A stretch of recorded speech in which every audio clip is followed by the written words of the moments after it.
So here we are, second video of the day. Lisa and I have been looking at logging in. How do you get to your site once you're logged in?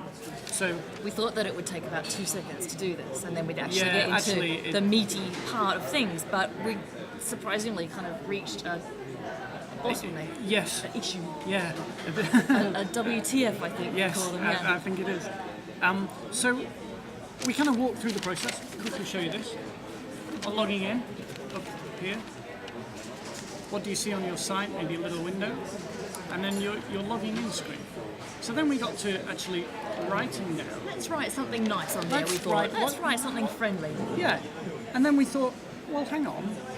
What should we write? How does Drupal talk? How does Drupal talk? What is Drupal's voice? What should be Drupal's voice? And that got us onto the whole reason, the whole thing of brand. And what is Drupal's brand? And why is it important? Frankly, we don't really know. No. So what we need to start thinking about now is what is Drupal's personality? We're through a little bit of a kind of mind mappy thinking exercise down here. What is the personality of Drupal? Is it scary stuff associated with open source? Is it friendly neighborhood techie nerd?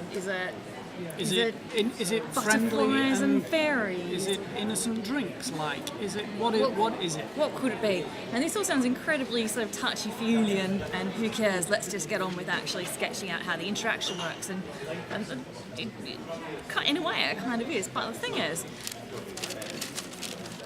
words are going to go there. Words are going to go on that login box. Words are going to go all over this interface. And with those words is going to evolve a personality, or worse, lots and lots of different personalities all in the one application. So whether or not we think about it, tone of voice, personality, brand is going to come out of that. So it's an opportunity for us to actually give it some thought and to talk to you guys about it and to start being a little bit more active in shaping what the personality and what the brand of Drupal is. And to answer that question, how does Drupal talk? You know, we might kind of, even though the Drupalicon himself is a little bit kind of scary, if he was going to say, hey, how you going? Or welcome to your site, put in your password and username and let's get going, how would he say it? If we answer this question now, then going forward, working out what words go on what pages and what error messages look like and all kinds of things like that is going to be so much easier, and it's also going to help us in looking at module development and all that kind of thing. Give people a kind of guide as to how they write when they're talking to people using Drupal. So, Mark, how on earth are we going to tackle this problem? Well,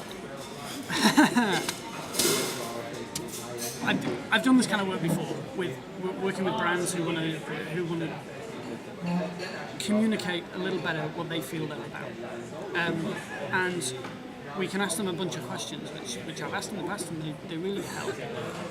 So we want to go through a little bit of exercise, and we're going to put this with the blog post, and we're going to ask for feedback, and we're going to ask for, what are your thoughts in answering some of these questions. So if Drupal was an animal, what animal would it be, and why? Well, if it's a celebrity, who would it be? And my personal favourite, if it's a car, what car would it be? There are so many things associated with cars. Cars basically just do the same sort of thing. They go from A to B. And what defines them is their brand and their voice, and how people want to align themselves with those. My personal favourite is, if Drupal was a profession or a career, what would it be? Is Drupal a nurse or is it a stripper? Who knows? Okay. Sorry about that. We're out in public today. I have to unplug our computer again in a second. So we're going to post these up, a bunch of questions for you to answer, and if you can just whip through and quickly give us your responses. Give us your gut feeling. Yep. You know what comes into your head straight away. Don't spend too much time on it. Overthink it. Don't read everybody else's until you put your answer in. No. Give us an answer, and we'll come back and work it out. Okay.